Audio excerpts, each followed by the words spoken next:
Howdy YouTube. I'd like to discuss my, everybody's talking about bug out bags now and kits they carry, are making to do whatever their intentions are to do. And I want to show you, this is my have it with me 24/7 bag. It's always under the seat of the truck. If I take a car, it goes in the trunk of the car. Excuse me. And this is what I consider my real life bug out bag or survival bag. I'd first like to start off by saying, this is built for real world situations. I am not under the mindset that the zombies are going to come kill us anytime soon. I've been around 40 years, have yet to see a zombie. When I start to see zombies running around, I'll worry about it. Until then, this is kind of what I carry in case I get stranded out in the woods for an extended period of time, my car breaks down, I have a wreck or whatever. Now I live in central Oklahoma. I am, no matter where I'm at, I'm probably less than a half a mile from a road. The way the roads are set up in Oklahoma, I do not live in the deep wilderness anywhere. It's pretty tough for me to get to the deep wilderness somewhere, which is probably the biggest percent of the population. Sure, there's story after story after story of people that end up lost in the deep wilderness for whatever period of time they do, and that's, if you're going to the deep wilderness, you need to prepare for it. This bag is part of another bag, I should say. I carry this stuff, always goes with me. If I'm going to go out into the deep wilderness, like into Colorado or whatever, I have a full frame pack, which I'll probably do a video on it a little later. But a couple things I'd like to point out before I get started is, normally I have under this, and I just decided to take it and spray it down with some more waterproofing silicone, is I normally have a pair of Gore-Tex, it's just the Army camouflage Gore-Tex pants and coat that rolls up and it goes underneath here in like a bedroll type deal. I just sprayed them down yesterday and got them out drying. But this is my pack. It probably weighs in the neighborhood of 20 pounds, 25 pounds. Start with the straps. On the straps I have got my Ranger pace counter, which if you're ever walking, you need to kind of try and guess how far you want. Ranger pace counter is a great way to do it if you don't know how to use one. There's a million tutorials on YouTube on how to use one. First thing you have to know is what your stride is and how many feet are in a mile and all that. In this little quick access pack I have a just a cheap quickie flashlight. I think I got this at Bass Pro for a little next to nothing, $3, $4, $5. It's LED. Batteries will last a long time, although you do need to check them regularly. And I have my old Army lensatic compass.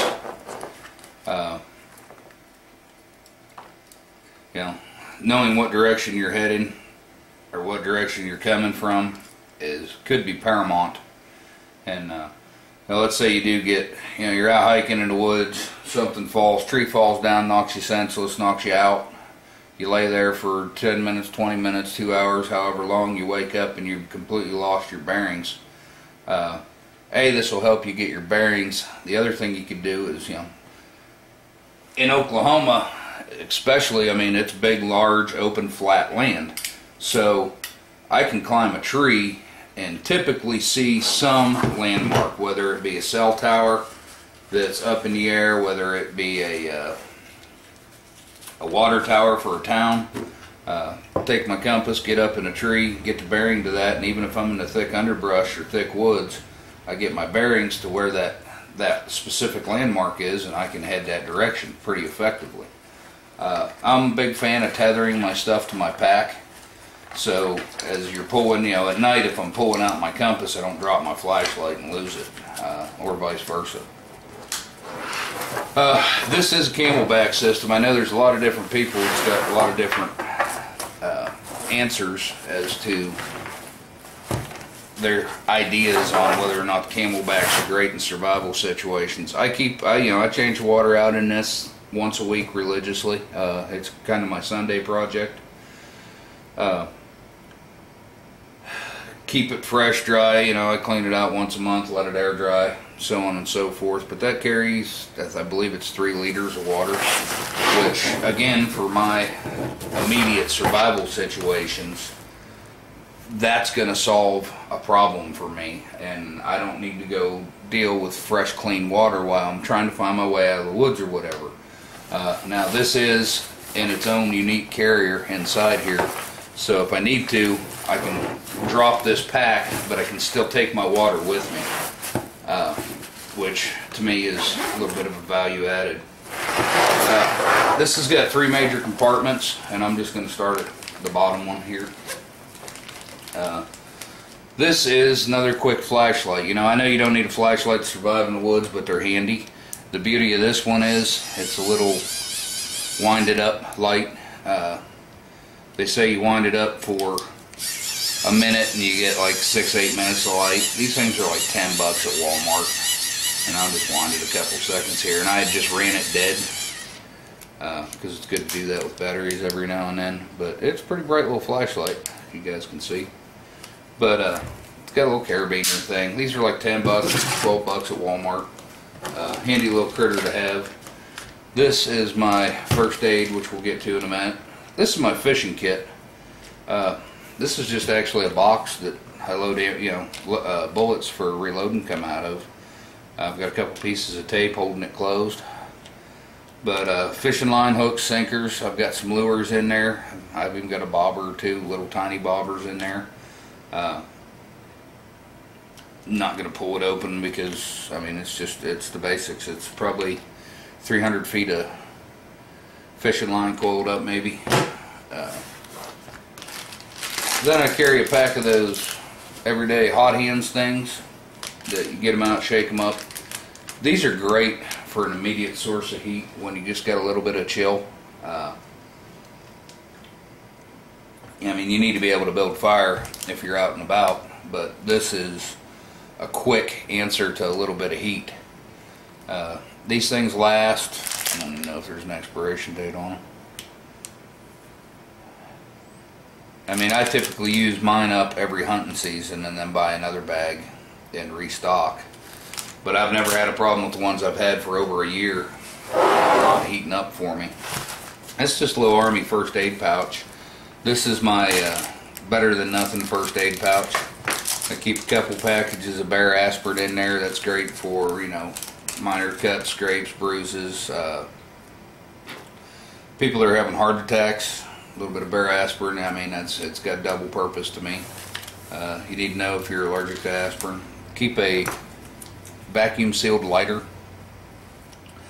for sterilizing needles if I'm going to sew. If I've got a cut that I need to really stitch up, I can grab the fishing line out of that kit, or I can pull some strings off of this, or you can take the strings out of a 550, out of the inside 550 cord, which I have in here as well, and you can stitch. You can stitch your clothing, you can stitch your gear, you can stitch your body.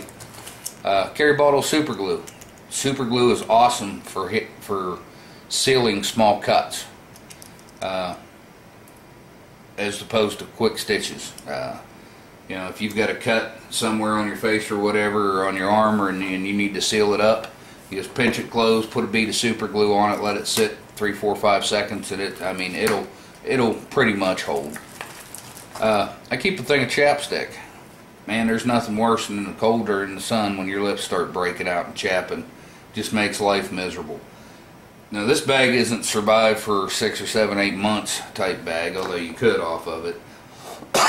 Excuse me. This bag is set up for me to last 72 hours to a week in a situation where I've got to get myself out of. Keep a Mylar blanket, space blanket, whatever you want to call it. Some just gauze pads. I use this size because this is, they fit in the pack real well. I can double them or triple them up.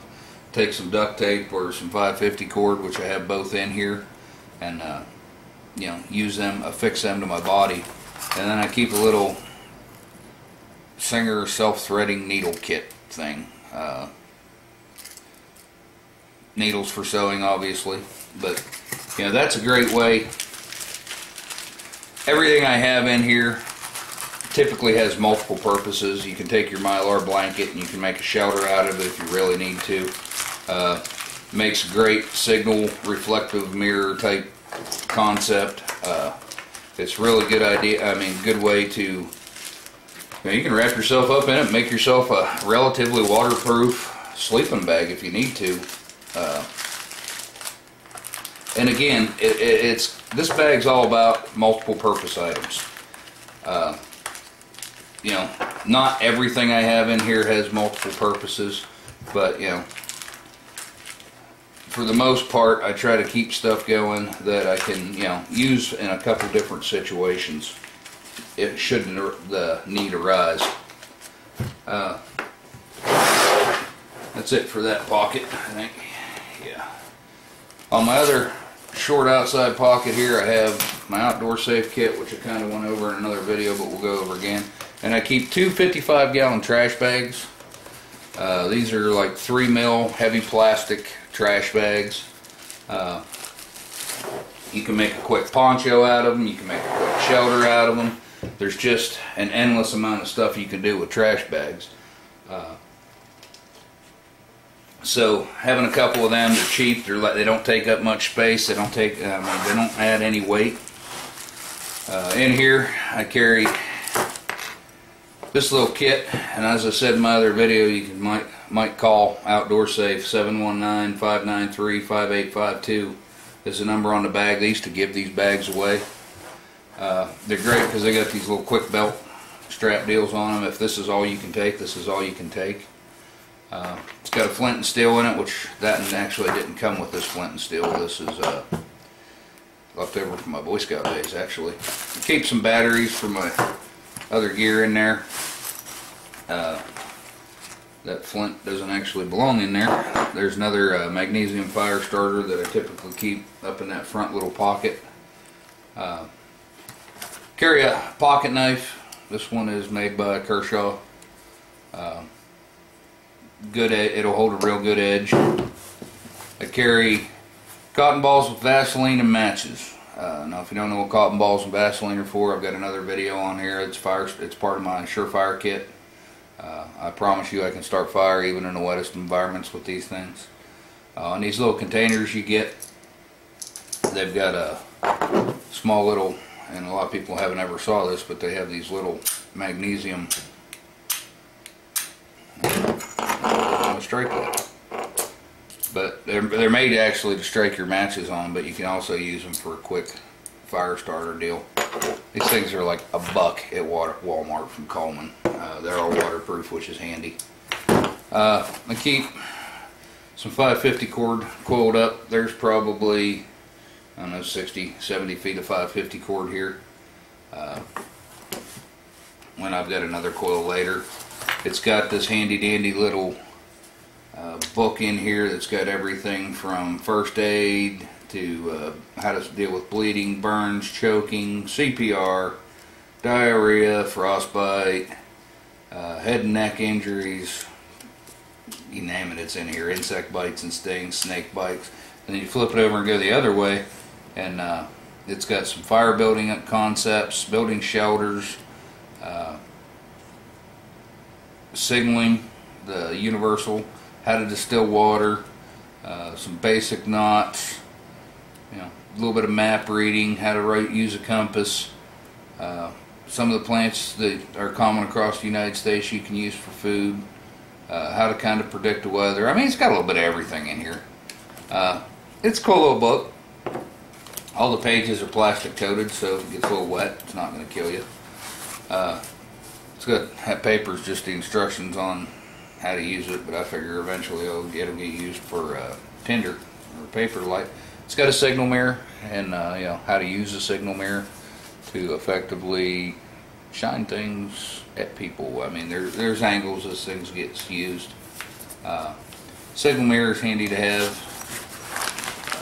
I do in fact have some more batteries in here. that I just put in there to freshen up.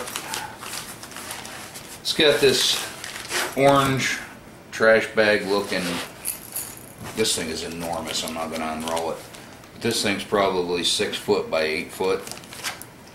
Make an improvised shelter, keep myself dry, whatever I need to do. It's got this handy dandy little whistle. This thing is loud. Plug your ears. I mean, this thing is loud. Handy to have. I mean, because not in every survival situation you're not looking to hide from people. Sometimes you're wanting to be found. And it's got some trail marking tape, which in my big kit I carry a whole roll of trail marking tape. Because my big kit, a lot of times I'm hunting with and I'm trying to track something that's been shot. But this thing's a real handy little bag to have with you in just about any situation. Nice little nylon, heavy duty bag. It's not some cheap piece of trash that's just going to fall apart and break on you. Doesn't take up much room.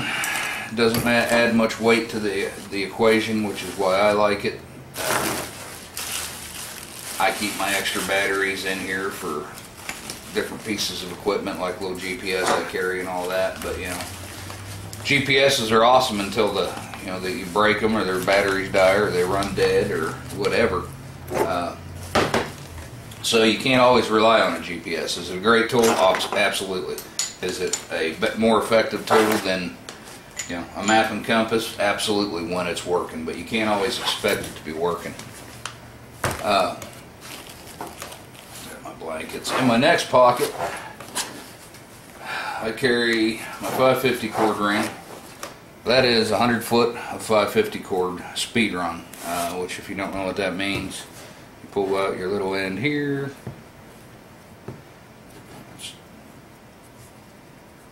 And I'm obviously not going to pull this all apart. But once you pull your end out, you can pull as much of this 550 cord off as you need to. Just boom, boom, boom, boom. Turn it into a quick,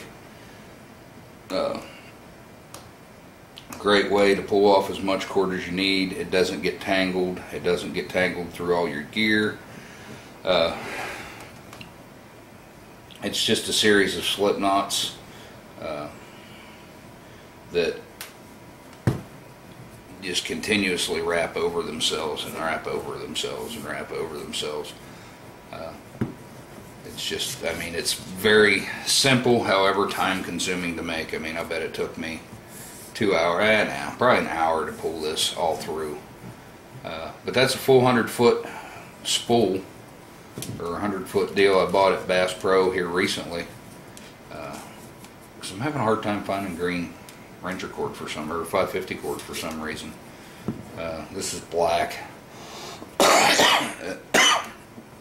But this is an awesome way to carry a lot of 550 cord. And paracord has so many uses, and I actually just did a little video on some of the real uses of paracord. Things you can truly do with it other than make stupid little bracelets. And don't get me wrong, I have a survival bracelet and I wear it anytime I leave the house. It's a great idea. I mean, my survival bracelet I think has 20 feet of paracord in it, and never leave home without it. 550 cord ring, 100 feet paracord. Literally I have 700, 800 feet of usable cordage right there in that roll if I take it all apart. Excuse me. And use the single strings that go with it. I have my friendly neighborhood in here. Glock 17. This is loaded. Glock 17, I got this handy dandy little holster. It's got a belt clip, quick clip on it. Spare magazine. With this, I have 34 rounds of ammunition. I can hunt with it. I can use it for signaling. I can use it to fend off bad guys or zombies or whatever the hell you're going to fend off with it. But you know what? People can argue Glocks all they want. Here's the beauty of this product. Underneath this black coating is a product baked into the metal called Teflon. Teflon is, I'm guessing, a derivative of Teflon. doesn't rust. Doesn't matter how wet this gun gets, doesn't matter how muddy it gets, it doesn't rust, it doesn't stop working. So for all-purpose survival pack, I don't see how you can go with anything but a Glock. But you know, use whatever you want for your gun. Mine's a Glock. That's one I keep in my kit. Keep a decent knife in here. It wasn't an expensive knife, really wasn't. It is sawback blade. I think I give 40 bucks for this thing. Again, I've got some paracord wrapped up the front of the sheath. Inside here I carry, this was made to carry extra rifle casings, but I pack cotton down in between them, and I carry 8 extra 9mm rounds in there. It goes on my belt real quick. Inside the handle here, it's got the standard everyday. It's got a little compass, which, you know, I don't know how accurate this little compass is. I mean, again, it beats nothing to get into your bearings. And it's always handy to have two compasses, because sometimes when you're convinced in the woods that you know which way north is, and damn it, that's north. I know that's north. I know. Even if you look at one compass and it says, well, north's that way, you're still not convinced. I've heard of it happening. So if you've got 2 compasses, even a little one and a bigger one, that tell you, okay, north is that way, you know, it's a little better to make you believe. And it's got this little tube in here. Now I've just put sinkers, fishing line, and fish hooks in there. It came with like a couple cheap batches, and I don't know what else was in there, but I just used it, put it back together, and I put it, you know, with a fishing kit for me, because fish are plentiful in Oklahoma. I don't have a hard time finding somewhere to fish if I need food. Carry my saw. You know, axes are great. I can do just about anything you can do with this axe with this little pocket saw. And I carry an axe on my big kit. But this is made by Gerber. Comes with an extra blade, replacement blade. Man, I use this hunting, fishing. It will make short work of saplings. Anything I'm going to need to make snares, or, you know, if I'm going to make my autonomous fishing system, or if I just, you know, I need sticks for a shelter, this burns a lot less calories when you're in a survival situation than an axe cutting down saplings. Even if you, I mean, and a lot of people don't know how to use an axe. So, to me, these little pocket saws are worth their weight in gold. I carry Gerber multi-tool. I don't know, this one's called the Flick. It's a new one I've kind of been testing. It's alright. It's another Gerber. You know, it's got the needle nose pliers, and it's got a saw in there, and screwdrivers, and little fingernail clippers, or whatever it's got in there. But it does have a couple good nice blades, and the real big thing is the needle nose pliers. If you're trying to sew something heavy, like, you know, it's great. Pliers are an excellent tool, no matter what you're doing. Great thing to have. And then behind that kit, I put myself another Kershaw, just a folding lock blade knife. I don't know what this one's called, nor do I care. This is the Vapor 2. I took the belt clip off of it. This was actually one of my old carry in my pocket knives. Now I run the, and I've always got this one on me too. Now I run the S60B, for all you guys that really care about what models and all that pocket knives are used. But you know, this was my old carry knife for a long time. I mean, the only reason I got rid of it is I found that little snap button on that other one. I liked it. I mean, this great knife, I've had it forever. Still holds an edge real well, but it's nice and thin. And there's an extra pocket in that Gerber case, so I thought that was a good place to hide another pocket knife. Value added to my system. You know, now I've got, so far, you know, I've always got the pocket knife in my knife. I've got my big knife, and you know, that's the second pocket knife in this kit. So, you know, there's another knife. Plus the 2 that are on there. I carry a belt, because you know what? I don't always wear a belt in the real world when I'm running around. I don't always dress, you know, with a belt. So my backup pack, I put one. Now I know you can make a belt out of paracord, but you know what? It sucks. It's not comfortable, especially when you're going to start putting load-bearing weight on there.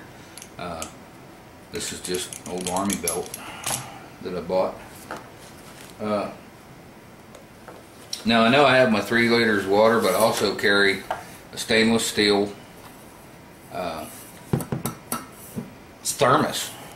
But I can, man, I can make soup in here. I can boil water in here. I can do whatever I need to in here. I can boil water, throw my little lid on here, and actually there's, I don't know where my lid is. There's another cup lid that goes on there that I can use for a cup.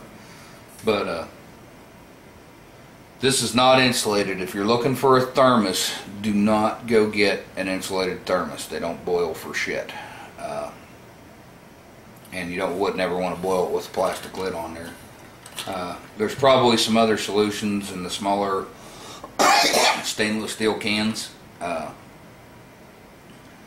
This is as good as anything for me. I like the design of it and that it doesn't take up a lot of space in diameter. What else we got in here? Good old-fashioned roll of duct tape. This is black. I actually buy Duck brand duct tape, and it's not duck tape. It's duct, D-U-C-T. In reality, MacGyver did everything with duct tape. This is all you need. You can survive and, you know, weld with it. And according to MacGyver, I mean, you can make. And if you watch MythBusters, you can pick up a car with that stuff. So. Awesome tool in anybody's right mind. Carry a couple cans of Vienna sausages. These are handy to have. You know, these are 79 cents a piece, and I probably overpaid for them. I'm guessing I bought these at the convenience store because that's where I normally refill my pack from. God, these last forever. These ones are Best Buy June 8th, 2014. Buy a couple of them, throw them in your pack. It's quick food. Another thing I carry in there, and a lot of people are going to go, I don't believe you do this. A couple 5-hour energies. Again, these things hold their expiration. These don't expire till October 2013. If you're hiking and you're looking for a way out, and you're running low on energy and you're just not, this is a good quick boost. Again, this pack is designed for shit went wrong and I'm not staying in the woods. I don't want to stay in the woods. I want to get out of the woods. I want to get out of whatever situation I'm in and get back to my house and my pillow top mattress and, you know, air conditioning and all that stuff. These are, there's no calories in these, which is not really good for a survival situation, but it is an energy boost. And, you know, I will say I don't use these out in the real world. I know a lot of people, I don't drink Monster energy drinks or any of that stuff. So for a lot of people that have acclimatized themselves to caffeine burst, and I don't drink pop either. I really don't drink caffeine other than coffee, which I drink a metric ton of a day. But these, the 1 or 2 times I have tried them, really kicked me in the ass and got me up and moving. So for me, these are a good solution for quick energy while I'm trying to trek out of the woods and find my way out. And the last thing I bondage up, and I do shrink wrap these because they don't have a huge lifespan. But I mean, I kind of go through these. Every time I go to the woods, I'll pull these out and we'll end up munching on them or whatever, me and my boys. They're just Slim Jims. Little, I buy them 10 at a time and, excuse me, vacuum seal them. And I mean, now I've got you know, 10 quick little protein bursts, a little bit of energy, some calories, which I honestly don't know how many calories are in here. And it doesn't say real quick that I can see them. But yeah, that's pretty much it for my holy shit kit. Now I will say, you know, my bigger kits have other solutions in them that these don't. But this is not meant for a bug out bag. Like, I'm gonna take it and run from the apocalypse or the zombies or whatever. Because if there is a zombie or, you know, government breakdown or whatever happens, that I feel the need that I need to pack up my kids and go to the woods, you know, I have prepared for that as well. It's a little bit different solution in that I'm going to have a lot more stuff with me. I mean, I'm prepared to spend decades out in the woods if I need to. Prefer not to, if I don't have to, but if that should arise, then I'm ready for it. But again, it's going to be a whole lot more stuff than this. You can't really effectively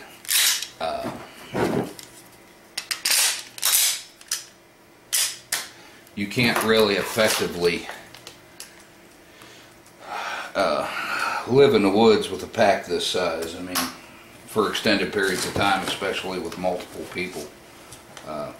You know, for me, I have every intentions of staying out.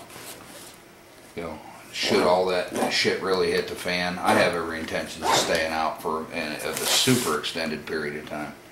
So, you know, it's not really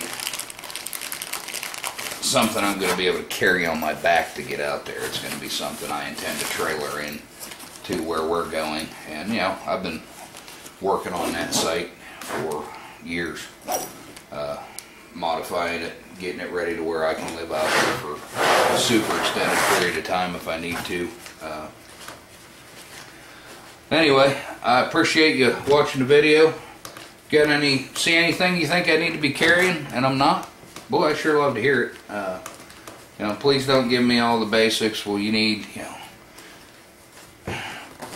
I've built this kit this way with purpose in mind. Like I said, I have longer other kits that I use for different things.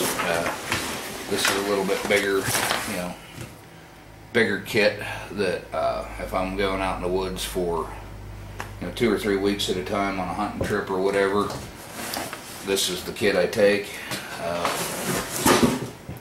Over there you can see, I think you can see, turn this over so I can see what you can see. Right there is one of my full frame packs. That thing's enormous.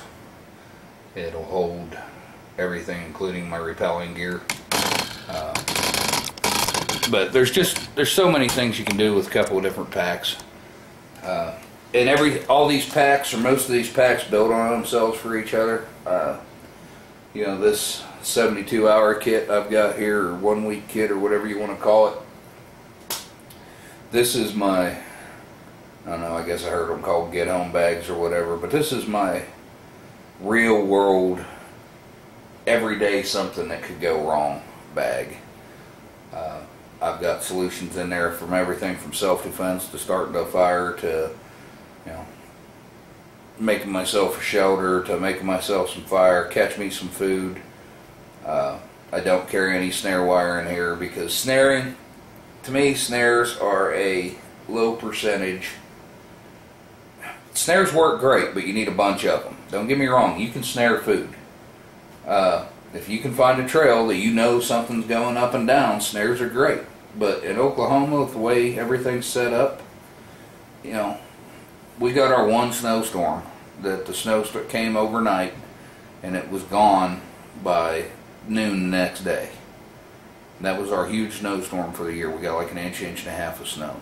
And if, you know what, in a snow environment, snares are awesome because if you can find a rabbit trail or squirrel trails or where they're running, put a snare in there, high percentage. If you can figure out where the critters are running, snares are great. But you know, in the open dirt, you know, deadfall snares, again, they'll work, especially if you bait them. But man, you need so many of them to guarantee you're going to get you something. I prefer to take and spend my time building. You know, I use a snare idea. I'll take a sapling, bend it over at the edge of the tree, or at the edge of a stream or a river or a creek or, you know, a lake or whatever, and I will build a snare trigger. Although instead of using that trigger that way, I will connect my fishing line to that trigger and toss it out in the water with bait on it, and when the fish actually grabs it and gives it a good tug and trips it, and that sapling snaps up, in the same way that you're catching something in a snare, it sets the hook, and you have an autonomous fishing system. You know, you can go out around a lake or down, you know, a couple hundred yards down a creek and set up 3, 4, 5, 6, 10, however many of these you want to set up, and they really don't take all that much fishing line. So if you've got 300-foot roll, I'm pretty sure in a 300-foot roll I can set up 10 or 15 of these and have myself a good fishing system that I think is going to be real effective and you know, finding me food. Might not be the tastiest critters in the world, especially in Oklahoma. I mean, we got gar and we got all this other, yeah, but you know, food's food. You know, can you eat raw fish? Yeah. Does it suck? Yeah. But again, if I need to boil my fish, I can use that stainless steel container I have in there if I need to. You know, put some chunks of fish in there with some water, boil it up, make it a little better than eating it raw. You know, can you cook on rocks? Yeah. Does it suck? Yeah. I mean, there's all kinds. I mean, I know all the ways that I can survive the hard way. I get that. That's why I carry some Slim Jims. That's why I carry some Vienna sausages. And you know what? If I'm leaving my car for whatever reason, whether it's being forced out of it, you know, wrecked it, whatever, I'm gonna search through my car for stuff that I can add to that kit. Because honestly, once I take my gun out of there and put it on my hip, take that belt out of there, take that knife out of there, put it on my hip, I make a lot of room in this bag. That I can carry other stuff with in its spot. Now, in the kit, the way it sits and it goes underneath the seat of my truck or wherever it goes, you know, it's packed pretty full with the gun in there and with that big knife in there and all that. But again, when I pull all that stuff out and I get ready to head off into the woods, I'm going to take that gun out and I'm going to put it on my hip. I'm going to take that big knife out and put it on my hip. Excuse me. Still fighting my cold. So, you know, this is the beginning setup on me getting out into the woods and, you know, doing what I have to do. And everything I use out of there, you know, if I use trash bags and all that, when it comes time to leave, I'm not just going to leave it there. I'm going to try and recover it because, you know, that's stuff I might, you know, my plan is to get saved that day, but maybe I don't. My plan is to find civilization that day, but maybe I don't. So I might need to do the same thing again.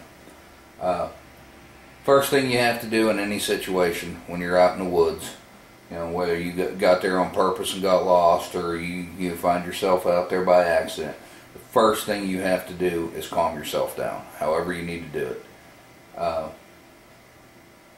Losing control and becoming, and I'm not talking about running around with your hands up in the air, screaming, crying, hollering, just that nervous feeling that goes with being lost or being stranded is going to start to burn calories off your body really fast. Your heart rate goes up to 120 beats a minute. You hit the fight or flight syndrome level, and your body starts pumping blood through your to your major muscle groups and all the other stuff that goes with fight or flight.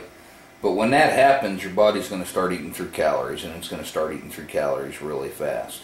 You have to spend a little time out in the woods before you ever intend to go to the woods. You know, go out in the woods around the city lake or around, you know, out in the woods behind your house and all that. Learn to start a fire with, you know, nothing. You know, I know I can take, and I can, as long as I've got shoelaces, I can make a bow and I can make a spindle and I can start a fire with a bow and a spindle. I know I can do it because I've done it plenty. I'm not going to say more times than I can count, because if I sat here I probably could count them, and it's not like I enjoy starting a fire that way. I'd much rather use my Bic lighter or my, cotton ball trick or whatever. But I know I can start a fire. I know I can, without anything. So, hey, I'm going to stay warm. I don't have to worry about, can I stay warm? I don't live in a desert environment, nor do I ever intend to. I have no desire to go to the desert for any reason that I can think of. So anywhere I'm going to go, I know there's fish. I know a couple different methods of catching fish with no fishing line.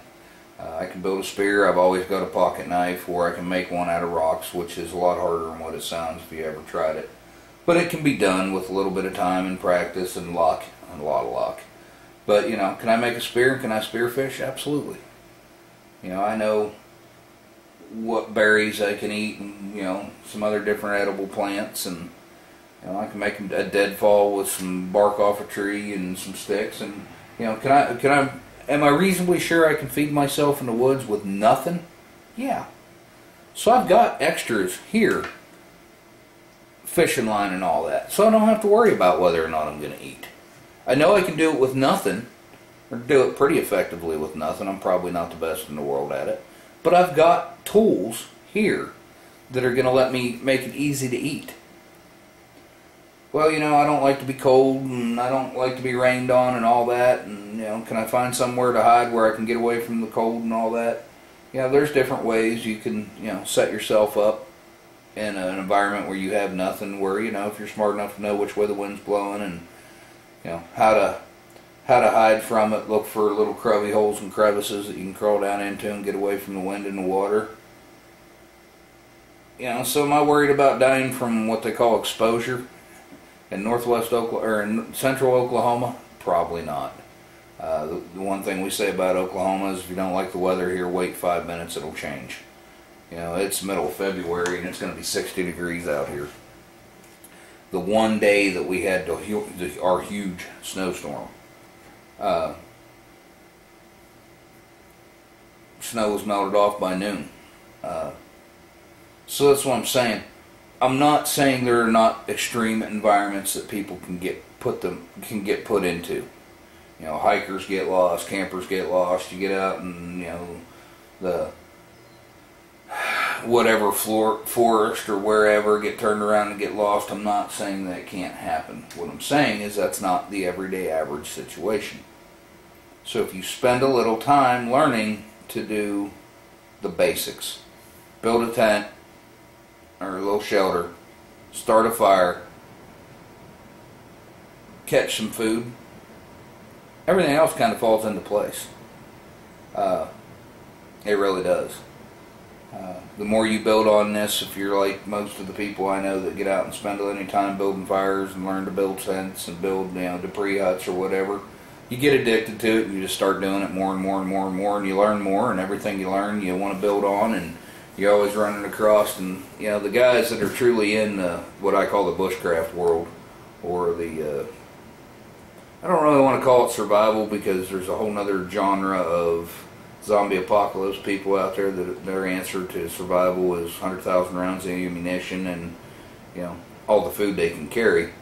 They're not really interested in knowing how to feed themselves off the land. And then you've got another bunch of people out there that go out and buy all this high-end gear and think that that gear is going to keep them alive. I call those gear donors, because when I come across them and they've ran out of Vienna sausages, or they've ran out of whatever and can't figure out how to feed themselves, or can't figure out how to boil water, or can't figure out how to get water from other sources if the creeks run dry, they're probably going to be laying there somewhere, and their gear is going to be real easy to get, because they're not going to be allowed to protect it. Go out in the woods, spend some time. If you've never built a fire with a bow drill, watch a video or two on YouTube and then go do it. And if you fail, big deal. You're out back of the house. If you've never tried to build a snare before, get your ass up away from the computer, put the PlayStation controller down, go out and set up a snare. Or go out and set up a deadfall. or go out and set up a snare fishing rig. Do anything other than, videos on YouTube are great, and you can learn a lot from YouTube. Get me wrong. You got guys out there that are got way more knowledge than I do, that are teaching everything that they know on YouTube, because it's kind of fun. But until you do it, I can't count the number of people. Well, I know I can start a fire with a bow drill. I know I can. I saw it on YouTube. Have you ever done it? Do you know what, do you know which woods you want to use and which ones you don't use? Do you realize you need your drill harder than your plate? What do you mean? Never mind, you're a gear donor. Go out and do some stuff. There's not a week goes by I don't spend 2-3 days in the woods. Typically the weekends, because I'm a working man just like everybody else.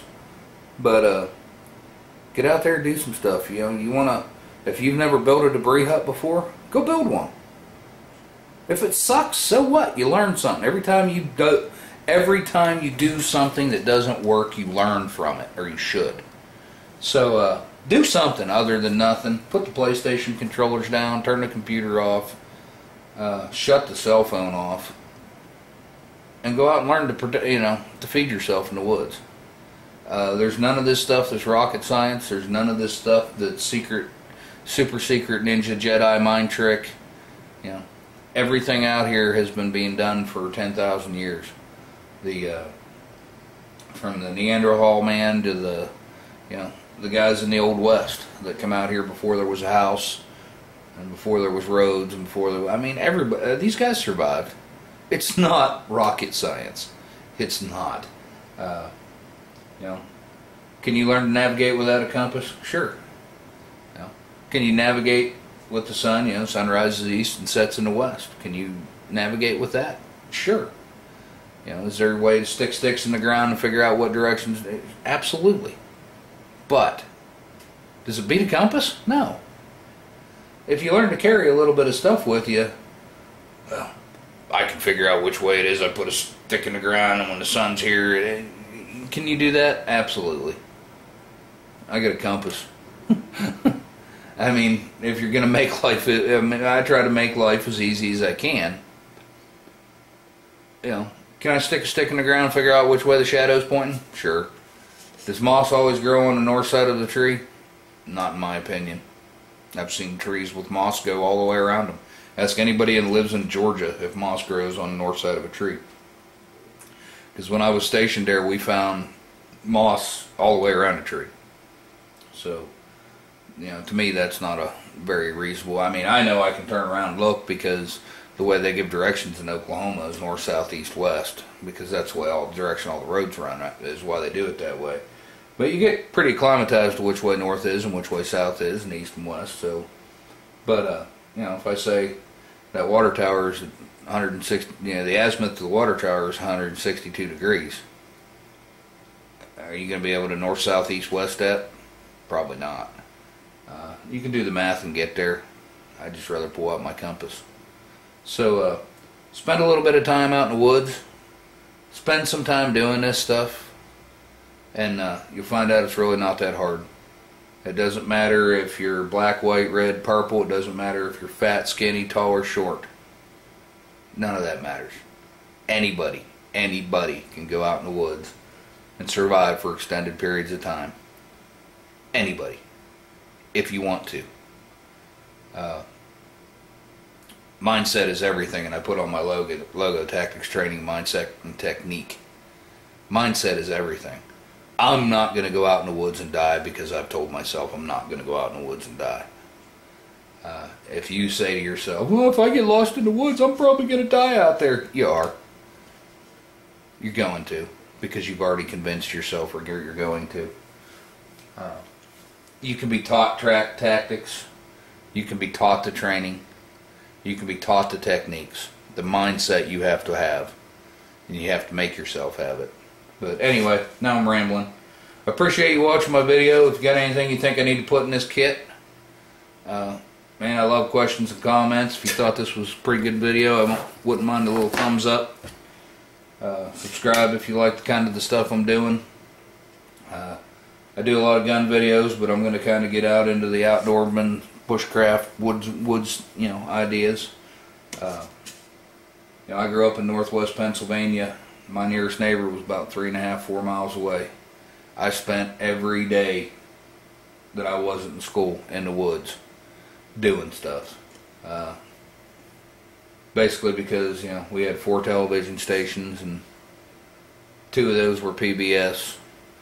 There was no cell phones. There was no, you know, PlayStations. This, you know, when I grew up, it was before Nintendo or any of that stuff. No internet. So I spent a lot of time in the woods. That's part of my background. You know, I was Boy Scout. Then on into the Army. Did all the Army stuff. So, you know, that's my background in it. A lot of trial and error. You know, I probably built my first fire with a stick and a bow when I was 10. Probably do it once a year just to make sure I can still remember how to do it. But get out there and spend some time. It's not hard. And like I said in my last book, in my big pack, I carry the Boy Scout manual, which I still have, my original Boy Scout manual. I don't know how much they've changed over the years, but that is a wealth of knowledge. And I mean everything. So if you don't have a Boy Scout manual, even if you weren't a Boy Scout, see if you can find one. Throw in your pack. You know, mine, the front cover of mine's covered in duct tape because it's been tore up and all that. You know, I've rebound it with duct tape just because I've had it forever. But man, that's a great book. There's all kinds of great books out there. There's all kinds of great videos. There's all kinds of great everything. But even because you got a book that tells you how to do it, or you've seen it on YouTube, or you watched it on Survivor Man, and you know what? Les is a great guy. I mean, that cat's forgotten more about survival than I'll ever learn. But he gets out there and he does it. Any of these guys that go out and survive can survive because they've went out and put the time into learning. Yeah, they can watch a video on the internet and probably get close. But go out there and spend some time doing it, guys. Appreciate you watching. Have a good day.